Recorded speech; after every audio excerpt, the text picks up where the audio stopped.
बाल्यावस्था एवं उसका विकास विषय में आज हम सम आयु समूह यानी पीयर ग्रुप्स के बारे में पढ़ेंगे कि पीयर ग्रुप क्या है। इसका मीनिंग जान लेते हैं। जब बच्चा स्कूल जाने लगता है और कुछ बड़ा हो जाता है तो उसमें सामाजिक विकास संबंधी क्रांतिकारी परिवर्तन आने लगते हैं। When the child starts going to school and becomes something big, then revolutionary changes related to social development start in him।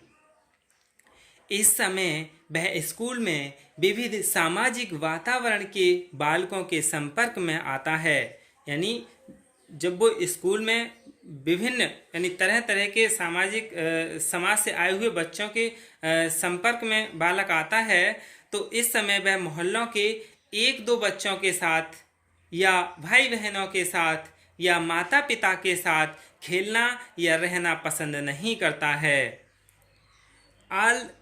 At this time he does not like to play with the one two children or the neighborhood or with siblings or with parents.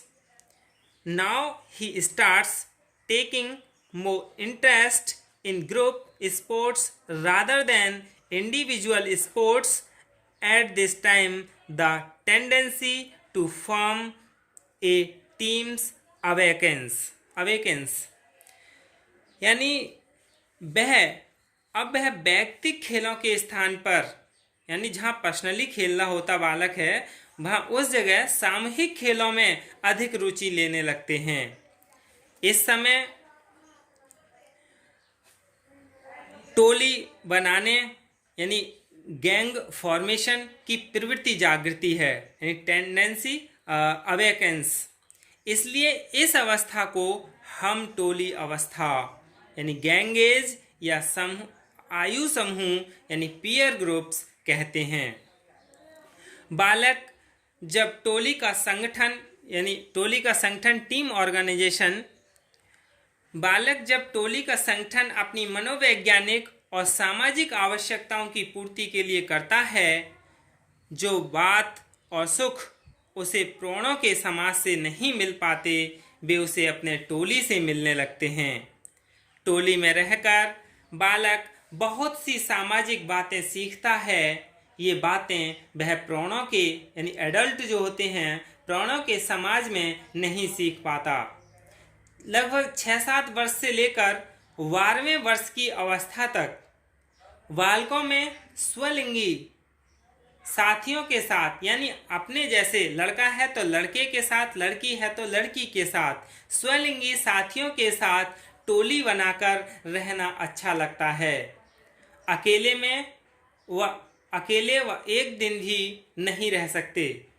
यानी जो बच्चे होते हैं लगभग 6 से 12 वर्ष तक के बच्चे वो अकेले नहीं रह सकते, वे अपनी टोली और अपने जैसे लिंगी साथियों के साथ रहते हैं। 6 से 12 वर्ष तक का जो बालक होता है जब वो खेल रहे होते हैं, जैसे कहीं लड़के खेल रहे हैं और उनके बीच कोई लड़की खेलने पहुंच जाए तो वो कहते हैं कि नहीं आप लड़कियों हमारे साथ नहीं खेलेंगे, और लड़कियों के बीच कोई लड़का पहुंच जाए तो इस उम्र के बच्चे कहते हैं कि आप लड़के हो हमारे साथ ना खेलें, हम लड़कियां हैं अलग खेलेंगे।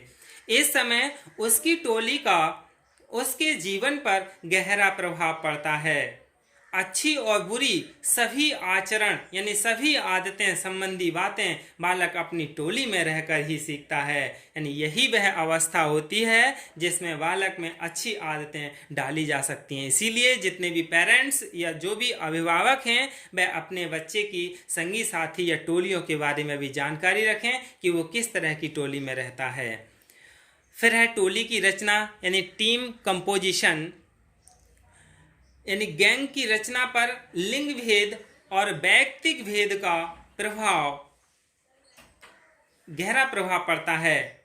लड़के अपनी टोली में स्वतंत्रता पूर्वक घूमते हैं, लेकिन लड़कियां इतनी स्वतंत्रता से नहीं घूमती। यही कारण है कि लड़के अपने समूह या टोली से अधिक प्रभावित होते हैं।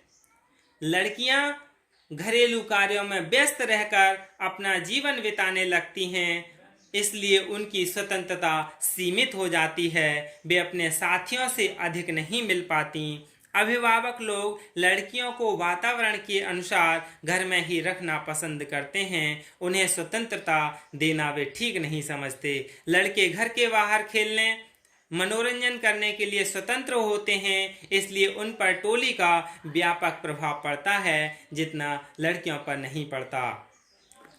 फिर है परिवार के बाद सामाजिकरण का साधन। यानी सबसे पहले तो लगभग 6 वर्ष तक परिवार ही एक सामाजिकरण बच्चे के लिए बनाने का साधन होता है। परिवार के बाद सामाजिकरण का साधन साथियों का समूह होता है, यानी मीन्स ऑफ सोशलाइजेशन।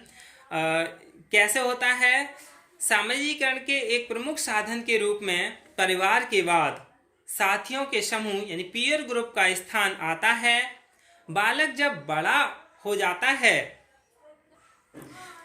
जब थोड़ा बड़ा होकर चलने फिरने लगता है तो वह समान उम्र के अन्य लोगों के संपर्क में आता है और वह एक टोली का निर्माण करता है, यानी गैंग का निर्माण करता है। इस टोली की विशेषता यह होती है कि इसमें बालक करीब करीब एक ही उम्र के होते हैं। सभी बालक करीब करीब एक ही उम्र के होते हैं, लेकिन भिन्न भिन्न परिवार के होते हैं, अलग अलग संस्कृति से आए हुए होते हैं। यह टोली 2 उम्र स्तरों यानी एज लेवल पर अधिक देखने को मिलती है। एक तो स्कूल में प्रथम बार प्रवेश करने के पहले की उम्र के बालकों की टोली यानी प्री स्कूल गैंग होती है, और दूसरा स्कूल के साथियों की टोली यानी स्कूल गैंग।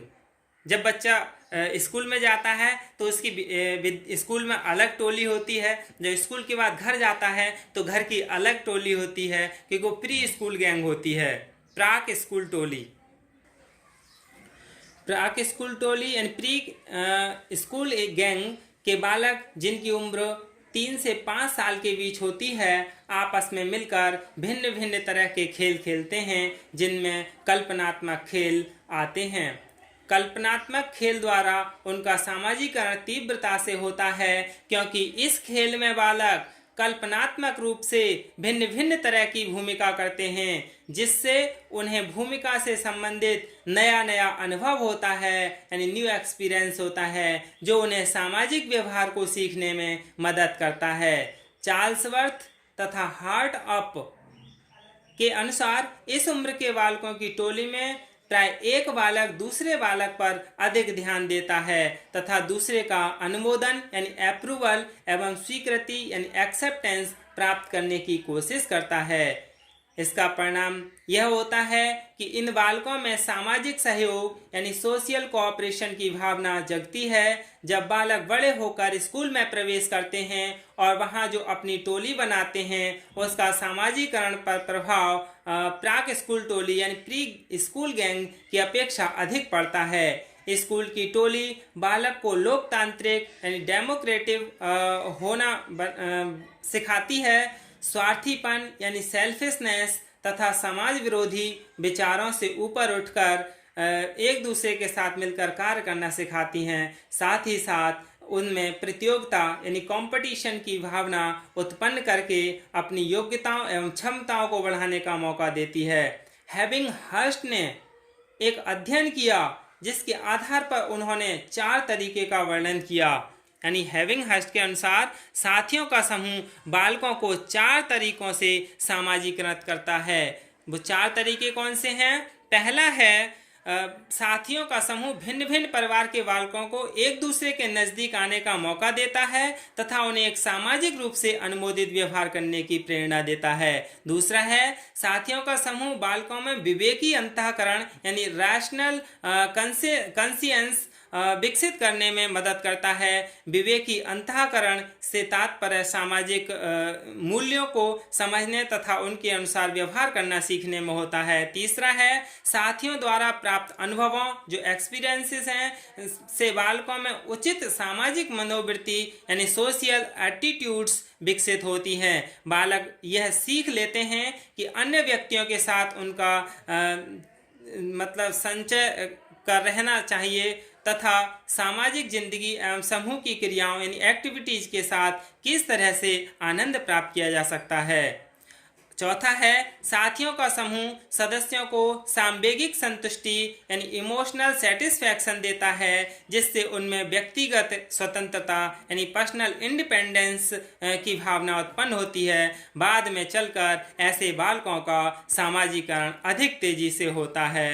यानी इस से क्या स्पष्ट होता है कि साथियों का समूह यानी पीयर ग्रुप्स बच्चों को सामाजिकृत यानी सोशलाइज करने में कई ढंग से मदद करता है। यही क्या है, सम आयु समूह है। धन्यवाद।